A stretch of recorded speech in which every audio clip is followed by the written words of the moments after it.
Hello everyone, welcome to India walk.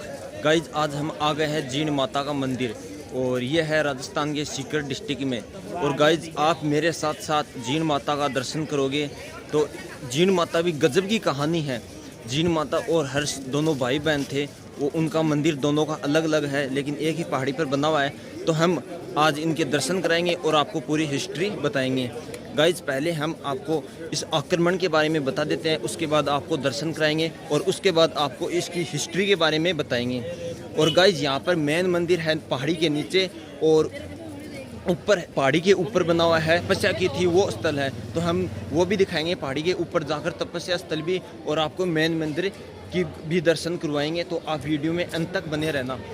Guys Mughal का समय था और जब औरंगजेब बहुत सारे मंदिरों को तोड़ रहा था, आक्रमण कर रहा था, तो उस समय जीण माता के मंदिर पर भी अपनी सेना को भेजा इस मंदिर को तुड़वाने के लिए। तो माता जी का चमत्कार से उन औरंगजेब की सेना पर मधुमक्खियाँ ऊपर टूट पड़ती है और उनको अच्छी तरह से घायल कर देती है और उधर औरंगजेब का भी स्वास्थ्य बिगड़ने लग जाता है। और इस तरह उन औरंगजेब को मालूम पड़ता है कि जीण माता के कारण ये सब हो रहा है, तो वो माफ़ी मांगता है जीण माता से और यहाँ पर आता है और हर प्रति माह है यहाँ पर सरसों का तेल चढ़ाता है और जो प्रथा आज भी चली है। तो हम आपको मंदिर के दर्शन कराएंगे और इसकी बहन भाई की कहानी थी, यहाँ पर क्यों आई थी, इनका जन्म तो चूरू में हुआ था लेकिन यहाँ पर क्यों, ये भी आपको पूरी बताएंगे। और इस सड़क के दोनों ओर यहाँ पर आप देख सकते हो प्रसाद की दुकानें लगी हुई हैं, देख सकते हो आप गाइज।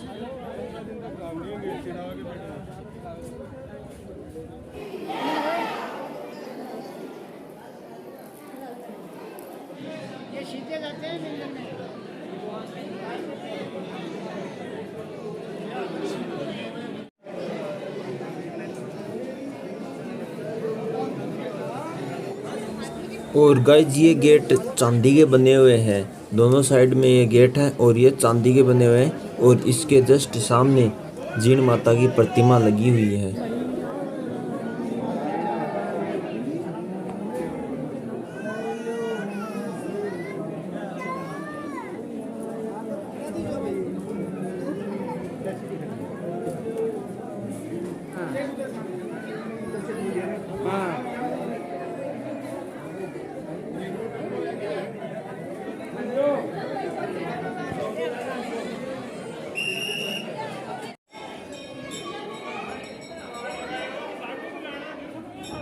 जीण माता का पूरा नाम जयंती माता था और ये मंदिर 8वीं सदी में यानी 1200 साल पुराना मंदिर है।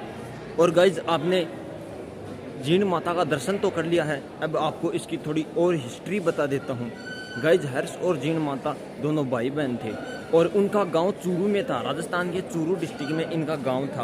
अब हर्ष था वो अपनी बहन से बहुत ज़्यादा प्रेम करता था। जीण माता और उसकी भाभी दोनों कुएं पर पानी लेकर वापस आ रही थी, तो दोनों में डिस्कस हो गया कि उसकी भाभी बोली मेरे से ज़्यादा प्रेम करता है हर्ष, और वो जीण माता बोली कि मेरा भाई मेरे से ज़्यादा प्रेम करता है। दोनों में ये डिस्कस होता है और वो उनकी भाभी कहती है कि हम दोनों घर पे जाएंगे तो सबसे पहले जिसका भी मटका हर्षनाथ पहले उतारेंगे, मान लेंगे कि उसी से वह ज़्यादा प्यार करता है।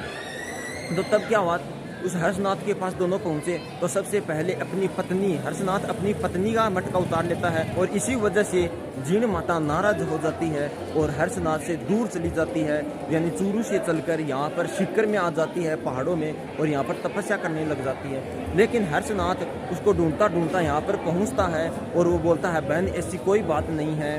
तो फिर वो बहन बिल्कुल नहीं मानी जीण माता और वो प्रण ले चुकी थी, यहाँ से बिल्कुल नहीं गई अपने घर। तब हर्षनाथ बोलता है कि मैं भी यहीं पे तपस्या करूंगा। तो हर्षनाथ हर्ष की पहाड़ी पर जाकर तपस्या करने लगता है और इन दोनों के बीच की डिस्टेंस लगभग 10 किलोमीटर की है। और इस प्रकार से वो हर्षनाथ तो भैरव हर्षनाथ में समापित हो जाते हैं और ये जीण माता के अंदर, उसकी बहन जीण माता के अंदर समापित हो जाती है। इस प्रकार ये इन दोनों की प्रेम कहानी थी। माता ने जहाँ पर तपस्या की थी वो स्थान भी हम आपको अब दिखाएंगे। तो चलिए हम वहाँ पर चलते हैं और वो स्थान पहाड़ों के ऊपर बहुत ज़्यादा ऊंचाई पर बना हुआ है, तो चलिए हम चलते हैं। गाइज ये रोड जाती है जहाँ माता जी ने तपस्या की थी और हम बहुत ज़्यादा ऊंचाई पर आ गए हैं, आप देख सकते हो। वो नीचे था, उस तरफ था वो माता जी का मंदिर, और हम वहाँ से ऊपर की तरफ आ गए हैं कितनी सारी ऊंचाई पर। तो अब सीधा आपको लेकर चलता हूँ माता जी की तपस्या स्थान पर। ये है माता जी का तपस्या स्थान पहाड़ों पर।